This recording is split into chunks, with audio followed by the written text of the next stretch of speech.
ये इसलिए कि समटाइम्स आपके पास जो सब प्रॉब्लम्स होते हैं वो जो है वो जो सब प्रॉब्लम्स होते हैं वो एक्सपोनेंशियली लार्ज होते हैं ड्यू टू रिपीटेशन। इसलिए डिवाइड एंड कॉन्कर के केस में जब आप इनफाइनाइट या एक्सपोनेंशियल नंबर ऑफ सब प्रॉब्लम्स को जब आप फ्रॉम द स्क्रैच हर एक को फ्रॉम द स्क्रैच रिकम्प्यूट करते हैं तो उसके लिए आपके पास एक्सपोनेंशियल टाइम सोल्यूशन आपको एक्सपोनेंशियल टाइम उसमें लगेगा। लेकिन उसके अंदर जो डिस्टिंक्ट सब प्रॉब्लम्स है वो पॉलिनोमियल है, वो बहुत कम है। और डायनेमिक प्रोग्रामिंग के केस में आप सिर्फ डिस्टिंक्ट सब प्रॉब्लम्स को सॉल्व करते हैं, फिर उसके सोल्यूशन को आप टेबल में रखते हैं और जब भी वो रिपीट होंगे तो उसके सोल्यूशन को आप टेबल से पिक करते हैं। तो इस वजह से ऐसे प्रॉब्लम्स के लिए डायनेमिक प्रोग्रामिंग आपको पॉलिनोमियल टाइम सोल्यूशन देता है। Occasionally we find that we do not need to solve all sub problem solutions, और इसका एक डिसएडवांटेज ये भी है डायनेमिक प्रोग्रामिंग का कि अगरचे हम तमाम सब प्रॉब्लम्स को टेबल के अंदर या एरे के अंदर उसके सॉल्यूशंस को स्टोर करते हैं, लेकिन उसमें तमाम सब प्रॉब्लम्स को जो है वो यूज पर नहीं होते, लेकिन उसको हम स्टोर करते हैं। तो इसके लिए जो है वो टाइम भी रिक्वायर्ड होता है, स्पेस भी रिक्वायर्ड होता है, अगरचे तमाम यूज नहीं होते। Recall that dynamic programming method is applicable when an optimal solution can be obtained from a sequence of decisions. When an optimal solution can be obtained from a sequence of decisions, इसका मतलब ये है कि जब हमारे पास optimization problems हो, जब हमारे पास ऑप्टिमाइजेशन प्रॉब्लम्स हो तो ऑप्टिमाइजेशन प्रॉब्लम में आपके प्रॉब्लम्स के केस में आपके पास कई सॉल्यूशंस जो है वो कई सब प्रॉब्लम्स के कई सॉल्यूशंस होते हैं और उसमें से हम हर सब प्रॉब्लम के जो है उसका बेस्ट सॉल्यूशन या ऑप्टिमल सॉल्यूशन जो है वो हम पिक करते हैं।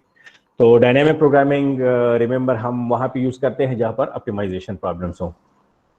फिर ये कहते हैं कि if these decisions can be made without an error then we can use the greedy method. इस फर्स्ट सेंटेंस का मतलब क्या है? इस सेंटेंस का मतलब ये है कि आपके पास ऑप्टिमाइजेशन प्रॉब्लम है और जहाँ पर प्रॉब्लम को हम सब प्रॉब्लम्स में डिवाइड करते हैं और फिर हर सब प्रॉब्लम के कई सॉल्यूशंस पॉसिबल होते हैं। तो ये कहते हैं कि उस सब प्रॉब्लम के आप जब उन तमाम सब प्रॉब्लम्स के हर बार आप बेस्ट सोल्यूशन पे करते हैं तो आप जो है वो ग्लोबल ऑप्टिमल सोल्यूशन पे पहुंचेंगे। तो इस केस में ये कहते हैं, इसका मतलब ये है कि a global optimal solution can be arrived by making a local optimal choice. तो जब ऐसा सिचुएशन हो तो उस केस में फिर आप ग्रीडी मेथड को यूज कर ले rather than the dynamic programming. क्यों? इसलिए कि ग्रीडी के केस में आप कोई टेबल या एरे मेंटेन नहीं करते जहां पर आप तमाम सब प्रॉब्लम की सॉल्यूशंस को स्टोर करते हैं। तो जैसा कि उसके स्टोर करने का भी कास्ट है और उसमें फिर जो है वो सब प्रॉब्लम जब भी कोई नया कोई सब प्रॉब्लम आता है तो पहले आप टेबल के अंदर सर्च करते हैं कि ये पहले से सॉल्व तो नहीं हुआ है, तो उसका भी अपना कास्ट है। तो इस वजह से और डायनेमिक प्रोग्रामिंग जो है वो उसमें बैक ट्रैकिंग भी होती है, तमाम सब प्रॉब्लम्स की सोल्यूशन को वन बाय वन स्टोर करते हैं और फिर उसमें से बेस्ट सोल्यूशन उठाते हैं। लेकिन अगर आप इसके बगैर जो है आप लोकल बेस्ट उठाते उठाते ग्लोबल बेस्ट पे पहुंचते हैं तो दिस मीन्स कि आप इस प्रॉब्लम के अंदर ग्रिडी चॉइस प्रॉपर्टी है। तो इस वजह से फिर आप इस मेथड इस प्रॉब्लम को आप ग्रिडी से सॉल्व कर ले। ग्रिडी से सॉल्व करेंगे तो फायदा क्या होगा? आपको फास्ट सोल्यूशन मिलेगा। In these cases, we can revise the algorithm greatly, reducing the memory space requirement for the algorithm. और अब जब ग्रीडी मेथड यूज करेंगे तो आपको तमाम सब प्रॉब्लम्स को स्टोर करने की जरूरत नहीं होगी और इस वजह से आपका जो मेमोरी स्पेस रिक्वायरमेंट है वो रिड्यूस हो जाएगी। फिर कहते हैं कि one of the most difficult problem solving methods to learn, dynamic programming की बात करते हैं। But once learn it is one of the easiest methods to implement. ठीक है जी, अगरचे एक मुश्किल मेथड है डायनामिक प्रोग्रामिंग को इम्प्लीमेंट करना, लेकिन चूंकि इसके जो स्टेप्स है वो तमाम प्रॉब्लम्स के लिए सेम होते हैं, इसलिए वंस इसको लर्न कर ले तो फिर इजी हो जाता है।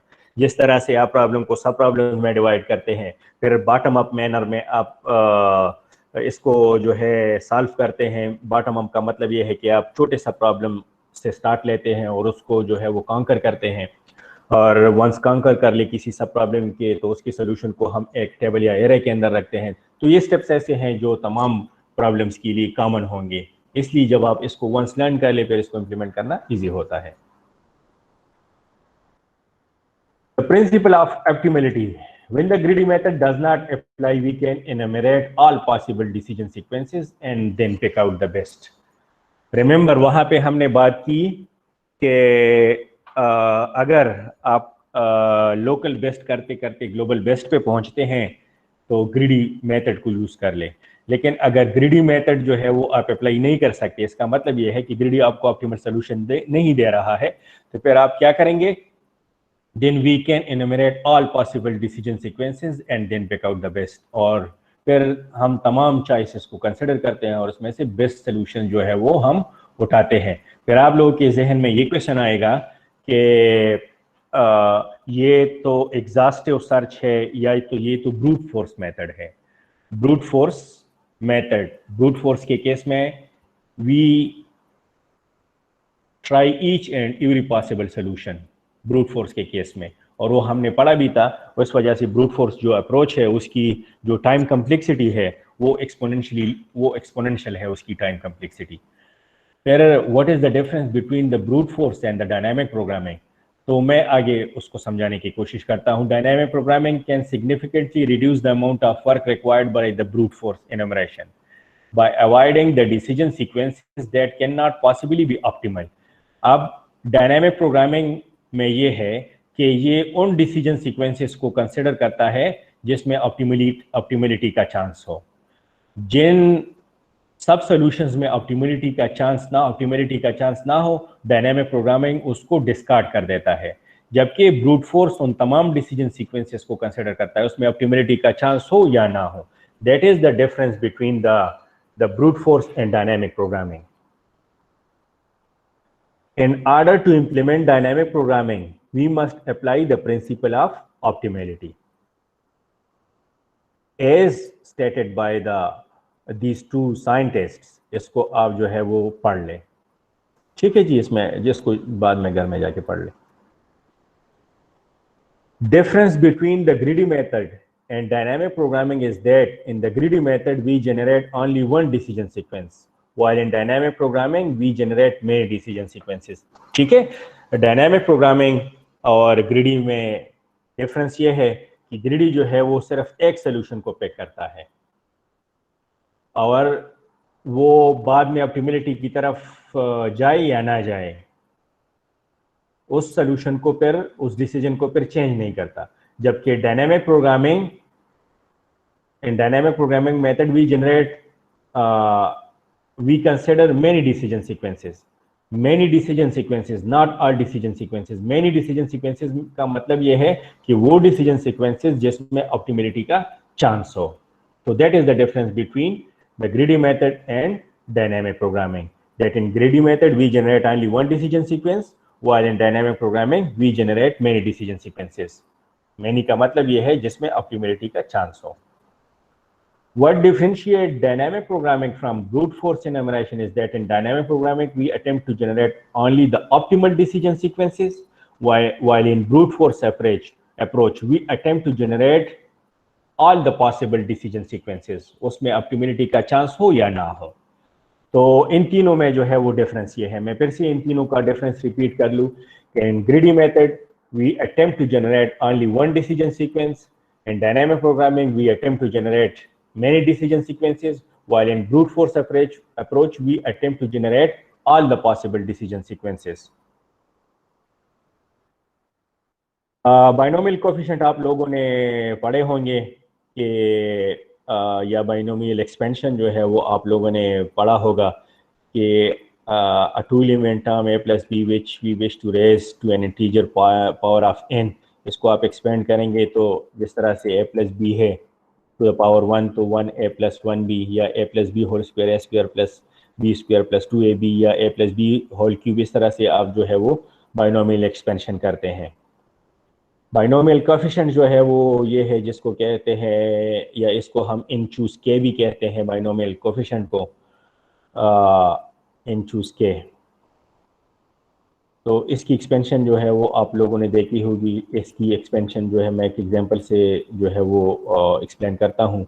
10 चूज 5, तो इसको आप एक्सपेंड करेंगे तो ये 9 चूज 5 प्लस 9 चूज 4 के बराबर होगा। फिर आप इस लेफ्ट हैंड साइड 9 चूज 5 को एक्सपेंड करते हैं, तो 9 चूज 5 जो है वो 8 चूज 5 प्लस 8c4 के बराबर होगा। और फिर आप इस टर्म को एक्सपेंड करेंगे 9c4 को, तो it is equal to 8c4 plus 8c3। तो बताने का मकसद ये है कि आप लोग देख रहे हैं कि यहाँ पर जो है ये रिपीटेशन हो रही है। ठीक है जी, यहाँ पर ये 8c4 यहाँ पे भी आप कंप्यूट कर रहे हैं और यहाँ पे भी आप कंप्यूट कर रहे हैं। तो बताने का मकसद ये है कि ये अगर आप डिवाइड एंड कॉन्कर से सॉल्व करेंगे तो जब भी सब प्रॉब्लम रिपीट होंगे उसको फ्रॉम द स्क्रैच रिकम्प्यूट करेंगे आप। लेकिन डायनेमिक प्रोग्रामिंग के केस में वंस आपने 8c4 को सॉल्व कर लिया तो उसका जो आंसर है वो टेबल में पड़ा होता है, और जब भी ये रिपीट होगा तो उसका आंसर को हम उस टेबल से पिक करेंगे। इस वजह से जो स्टेटमेंट था कि dynamic programming can sometimes provide a polynomial time solution for which the divide and conquer में provide an exponential time solution. फिर ये है कि 8c4 जो है वो डिपेंडेंट होगा मजीद छोटे टर्म्स पे, जिस तरह से 9c4 है it is dependent upon the 8c4 plus 8c3, इस तरह 9c5 इन दो फैक्टर्स पे डिपेंडेंट है। तो ये सब प्रॉब्लम जो है ये डिपेंडेंट सब प्रॉब्लम्स है।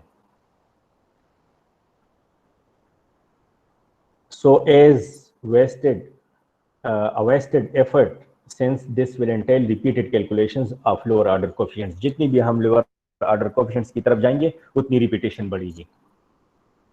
सो ये बेहतर है होगा कि उसको हम डायनामिक प्रोग्रामिंग से सॉल्व कर ले rather than using divide and conquer approach. एक सिंपल सा हमारे पास एक एग्जांपल है जिसको कहते हैं कॉइन चेंजिंग प्रॉब्लम। तो उसको पहले हम ग्रीडी से सॉल्व करते हैं और फिर उसको हम डायनामिक प्रोग्रामिंग से सॉल्व करते हैं, और इस एग्जांपल के थ्रू मैं समझाने की कोशिश करूंगा कि what is the difference between greedy dynamic programming and brute force approach. और मैं ये भी समझाने की कोशिश करूंगा कि ग्रीडी जो है वो कहाँ पे फेल हो जाता है, क्यों फेल हो जाता है, और फिर किस तरह से डायनामिक प्रोग्रामिंग जो है उस प्रॉब्लम के लिए जिसके लिए ग्रीडी फेल होता है उसके लिए ऑप्टिमल सोल्यूशन देता है। ठीक है जी, तो ये हमारे पास सपोज हमारे पास एक कॉइन है 40 का, हमारे पास एक कॉइन है और इसका हमें चेंज चाहिए। तो चेंज जो है हमारे पास जो डोमिनेशंस अवेलेबल है वो 25 का एक कॉइन है, 20 का है और 5 के हमारे पास जो है वो ऑप्शंस अवेलेबल है। तो हमने इसको चेंज करना है इस 40 के कॉइन को, और ऑप्टिमल कॉइन्स के साथ हमें इसका चेंज चाहिए। The greedy algorithm would choose the highest coin at each stage. अगर हम ग्रिडी से इसको सॉल्व करेंगे, ये हमारे पास 40 का कॉइन है, तो सबसे हम पहले ग्रिडी जो है वो किस कॉइन को पिक करेगा इसको चेंज करने के लिए, वो सबसे पहले लार्जेस्ट कॉइन को पिक करेगा। तो वो हमारे पास 25 है। जब 25 पिक कर ले तो हमारे पास जो रिमेनिंग रह गया है वो हमारे पास 15 है। अब 15 को चेंज करने के लिए हमारे पास कोई ऑप्शन नहीं रहा, बल्कि we are left with only one option कि हम 5 की 3 कॉइन्स जो है वो दे दें। तो ग्रिडी से ये आप इस कॉइन चेंजिंग प्रॉब्लम को सॉल्व करेंगे तो ये एक 25 का कॉइन उठाएगा और फिर जो है ये 3 जो है वो फिर 5 के कॉइन्स उठाएंगे। तो इस वजह से हमारे पास जो सोल्यूशन है वो it has used 4 coins and missed the obvious choice of 2 coins of 220 coins.